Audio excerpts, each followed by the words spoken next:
बस इस normal school pencil के साथ आप इस तरह की रियलिस्टिक ड्राइंग कैसे बना सकते हो। कोई डिफरेंट ग्रेड्स वाली पेंसिल्स नहीं, कोई प्रोफेशनल टूल नहीं, बस ये एक नॉर्मल स्कूल पेंसिल।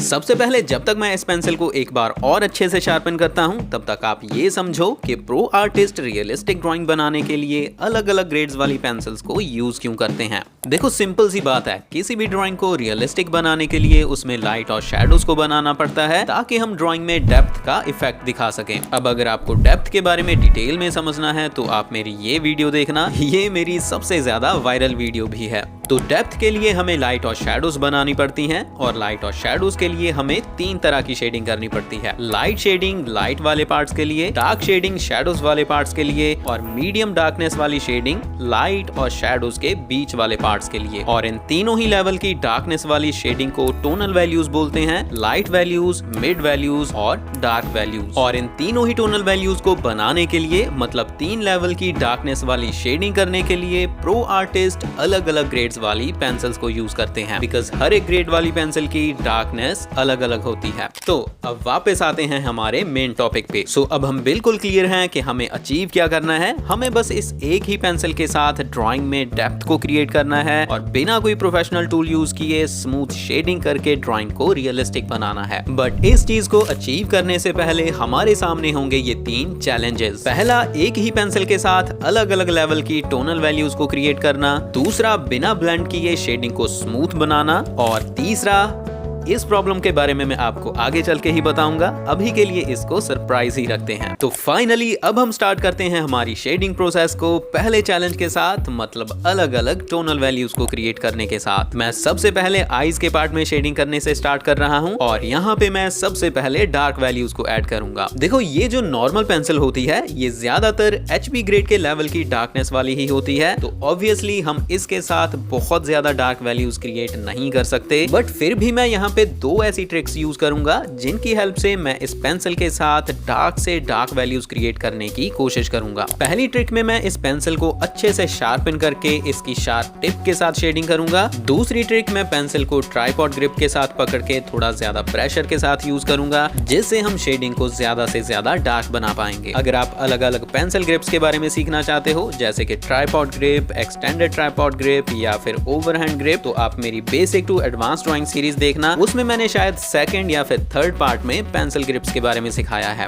तो इस पेंसिल के साथ ज्यादा से ज्यादा हम इस लेवल की डार्क वैल्यूज को क्रिएट कर सकते हैं। और हाँ, यहाँ पे एक और हैक है। अगर आप इस पूरी ड्राइंग के साइज को नोटिस करो तो इसको मैंने थोड़ा छोटा ही ड्रॉ किया है, एंड इसका रीजन ये है कि छोटे साइज में इस तरह की नॉर्मल पेंसिल के साथ डार्क वैल्यूज को क्रिएट करना थोड़ा आसान होता है। मतलब छोटे एरिया में इस पेंसिल की शेडिंग ज्यादा डार्क लगती है। तो इस आंख में डार्क वैल्यूज को मैंने ऐड कर लिया है और अब मिड वैल्यूज और लाइट वैल्यूज को क्रिएट करना तो थोड़ा आसान ही होगा। हमें बस पेंसिल के ऊपर प्रेशर को कंट्रोल करना होगा। लाइट वैल्यूज के लिए बिल्कुल लाइट प्रेशर के साथ और मिड वैल्यूज के लिए मीडियम प्रेशर के साथ शेडिंग करनी होगी। हालांकि आंख के पार्ट में डार्क वैल्यूज को क्रिएट करना थोड़ा आसान था बिकॉज ये बहुत छोटा सा पार्ट था, बट मुश्किल होगा हेयर के पार्ट में डार्क वैल्यूज को ऐड करना। बट डोंट वरी, उसके लिए भी मैं आपको एक सोल्यूशन बताऊंगा। फिलहाल मैं इसी तरह से फेस के बाकी के पार्ट्स में भी लाइट वैल्यूज और मिड वैल्यूज को ऐड करना स्टार्ट करता हूं। और यहीं से स्टार्ट हो गया है हमारा 2nd चैलेंज, जो कि है बिना ब्लेंडिंग टूल के शेडिंग को स्मूथ बनाना। मैं कोई भी प्रोफेशनल ब्लेंडिंग टूल यूज नहीं कर सकता, इसलिए शेडिंग को स्मूथ बनाने के लिए यहाँ पे भी मैं 2 ट्रिक्स यूज करने की कोशिश करूंगा। पहली, मैं मिड वैल्यूज और लाइट वैल्यूज के लिए शेडिंग करते टाइम पेंसिल को एक्सटेंडेड ट्राइपॉड ग्रिप के साथ पकड़ूंगा ताकि मैं पेंसिल के ऊपर प्रेशर को आसानी से कंट्रोल कर पाऊं। और दूसरी, मैं पेंसिल की टिप की साइड के साथ शेडिंग करने की कोशिश करूंगा और उसके साथ मैं पेंसिल के स्ट्रोक्स को धीरे धीरे हल्के प्रेशर के साथ बिल्कुल पास पास लगाऊंगा ताकि स्ट्रोक्स के बीच में बिल्कुल भी गैप ना रहे और पूरी जगह एक जैसी डार्कनेस के साथ अच्छी तरह से कवर हो जाए। तो इन दोनों ट्रिक्स को यूज करके जब तक मैं पूरे फेस के पार्ट में शेडिंग कंप्लीट करता हूं, तब तक आप मुझे 2-3 बातें बताओ ताकि मैं अपनी अगली वीडियोस में उनको ऐड कर पाऊं। पहला तो ये कि किस किस को फेस में टोनल वैल्यूज को समझना मुश्किल लगता है कि कहां पे कौन सी वैल्यू है और उसके लिए कौन सी ग्रेड की पेंसिल यूज यूज करनी चाहिए। दूसरी ये कि आपको फेस के कौन से हिस्से में शेडिंग करना सबसे मुश्किल लगता है, लाइक चीक्स के पार्ट्स में या नोज के नीचे वाले पार्ट में या लिप्स के नीचे वाले पार्ट में। बिकॉज आईज, नोज, लिप्स इन सब में तो शेडिंग की प्रैक्टिस बिगिनर्स अलग अलग ड्रॉ करके करते रहते हैं, बट फेस के उन पार्ट्स में जो अभी मैंने आपको पूछे हैं उनमें शेडिंग करना स्टार्टिंग में मुश्किल लगता है। तो आप मुझे नीचे कमेंट करके बताना कि फिलहाल आपको फेस के कौन से पार्ट में शेडिंग करनी मुश्किल लगती है। तीसरा ये कि कौन कौन चाहता है कि YouTube पे आर्ट चैनल ग्रो करने के बारे में भी मैं वीडियोस बनाऊं, बिकॉज इस टाइम पे लॉन्ग वीडियोस वाले आर्ट चैनल्स ग्रो करना बहुत मुश्किल हो गया है। मैं हालांकि सरवाइव कर पा रहा हूं, बट आप देख सकते हो कि मुझसे पहले वाले बहुत सारे आर्टिस्ट लोगों के चैनल डेड हुए पड़े हैं, जिनके पहले अच्छे खासे व्यूज आते थे, बट अब उन्होंने भी हार के वीडियोस अपलोड करना छोड़ दिया है। तो इन 3 चीजों के बारे में आप नीचे कमेंट करके अपनी राय जरूर बताना। एंड इसी के साथ मैंने फेस के पार्ट में शेडिंग कंप्लीट कर ली है, बट भाई स्मूथनेस यहाँ पे बिल्कुल भी नजर नहीं आ रही है। मैंने पूरी कोशिश की थी, बट ये सस्ती सी पेंसिल की क्वालिटी भी नॉर्मल सी ही है, तो इसके साथ इससे ज्यादा स्मूथ शेडिंग कर पाना फिलहाल मेरे लिए पॉसिबल नहीं था, और मुझे भी ये रिजल्ट बिल्कुल भी अच्छा नहीं लग रहा है। तो इसे फिक्स करने के लिए मुझे कुछ ना कुछ तो जरूर करना पड़ेगा। आई नो मैंने बोला था कि मैं कोई प्रोफेशनल ब्लेंडिंग टूल यूज नहीं करूंगा, बट जुगाड़ तो कर ही सकते हैं ना, जिसमें हमारा कोई पैसा भी खर्च ना हो और हम शेडिंग को ब्लेंड भी कर पाएं। तो मैं जो मेरे स्टार्टिंग के दिनों में यूज करता था, आज वही चीज फिर से यूज करूंगा। मैं एक माचिस की तीली लूंगा और थोड़ी सी कॉटन मतलब रुई लूंगा। इसको इस तरह से थोड़ा लंबा करके इस तीली के ऊपर इस तरह से लपेट दूंगा और कॉटन बर्ड्स जैसी शेप बना लूंगा। और अब ये बन गया है हमारा देसी ब्लेंडिंग टूल। इस पे कोई भी खर्चा नहीं हुआ है और अब इसकी हेल्प से हम शेडिंग को थोड़ा थोड़ा ब्लेंड करने की कोशिश करेंगे। सबसे पहले ट्राई करते हैं इस ईयर के पार्ट में। हाँ भाई, ये काम कर रहा है एंड आई नो इससे ब्लेंड करने के बाद शेडिंग की लेयर निकल जाएगी और डार्कनेस कम हो जाएगी। तो उसको फिक्स करने के लिए मैं फिर से पेंसिल के साथ हल्की हल्की वैल्यूज को दोबारा ऐड करके इसको फिक्स कर दूंगा, और इसी तरह से मैं बाकी के फेस में भी शेडिंग को ब्लेंड करके स्मूथ बना लूंगा।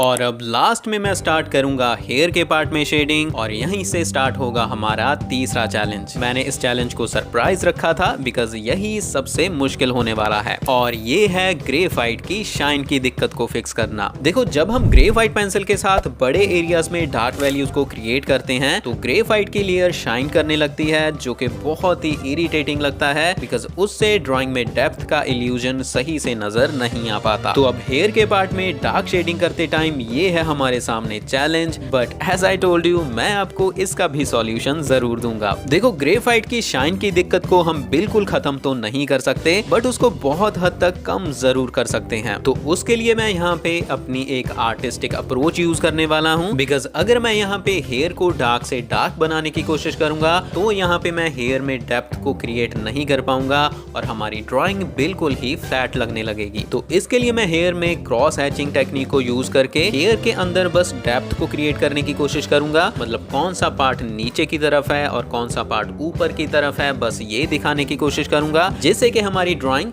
आर्टिस्टिक वे में रियलिस्टिक लगने लगेगी। आई नो इसको इस तरह से समझाना थोड़ा मुश्किल है, चलो मैं आपको इसको प्रैक्टिकली करके दिखाता हूँ।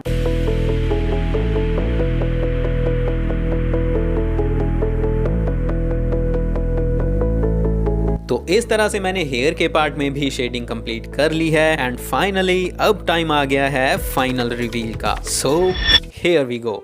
तो जैसे कि मैं आपको बहुत बार बोलता रहता हूं कि अगर आपके पास स्किल्स हैं तो आप कम आर्ट टूल्स के साथ भी रियलिस्टिक ड्राइंग्स को बना सकते हो। Look at this. I know इस लेवल की रियलिस्टिक ड्राइंग भी अभी बहुत लोगों का सपना होगी, तो रुके क्यों हो मेरे भाई, मैंने आपको दिखा दिया है कि एक ही पेंसिल के साथ आप इस तरह की रियलिस्टिक ड्राइंग बना सकते हो। तो आप भी अपनी पेंसिल और पेपर को उठा के कोशिश करना शुरू कर दो। फिलहाल आपके पास जो भी ड्राइंग टूल है उनकी हेल्प से ही अपनी आर्ट स्किल्स को को इम्प्रूव करने की कोशिश करो। अपनी स्किल्स को इम्प्रूव करने के लिए लेफ्ट वाली प्लेलिस्ट पे टैप करके वीडियोस देखो और मेरी आर्ट जर्नी को स्टार्टिंग से देखने के लिए राइट प्लेलिस्ट पे टैप करो। अब हम मिलते हैं किसी और वीडियो में, तब तक के लिए कीप ट्राइंग, कीप लर्निंग।